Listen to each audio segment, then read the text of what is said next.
ছোট বাচ্চারা তাদের ইমোশন সঠিক ভাষায় প্রকাশ করতে পারে না। তাদের রাগ, অভিমান, খুশি, উত্তেজনা প্রকাশ করার একটা মাধ্যম হতে পারে গায়ে হাত তোলা বা অন্যকে মারা। আবার অনেক সময় বাচ্চারা তাদের সীমা যাচাই করার জন্য অন্যের গায়ে হাত তুলে এবং পর্যবেক্ষণ করে তাদের রিঅ্যাকশন কী এবং একই অ্যাকশন তারা রিপিট করবে কিনা। কখনো কখনো অন্যের মনোযোগ আকর্ষণ করার জন্য আঘাত করে। যেসব বাচ্চাদের ল্যাঙ্গুয়েজ স্কিল ঠিকমতো ডেভেলপ হয়নি, তারা ফিজিক্যাল অ্যাকশন হিসেবে অন্যকে মারে। এই ধরনের সিচুয়েশন যেভাবে হ্যান্ডেল করবেন: বাচ্চা আঘাত করলে তাকে ফিরতি আঘাত না করে শান্ত থাকুন। বাচ্চার চোখে চোখ রেখে তার ভাষায় তাকে ক্লিয়ার বাউন্ডারি বুঝান যে মারা বা আঘাত করা মোটেও অ্যাকসেপ্টেবল নয়।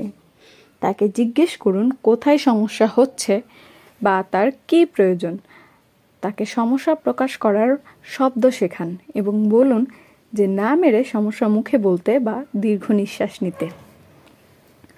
বাচ্চারা বড়দের থেকে শিখে সাধারণত কিভাবে ইমোশন এক্সপ্রেস করতে হয় এবং তার রিঅ্যাকশন কিভাবে করতে হয়।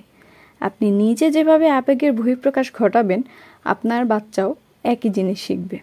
পরিশেষে আপনার বাচ্চার প্রতি যথেষ্ট মনোযোগ দিন যাতে সে নেগেটিভ অ্যাটেনশন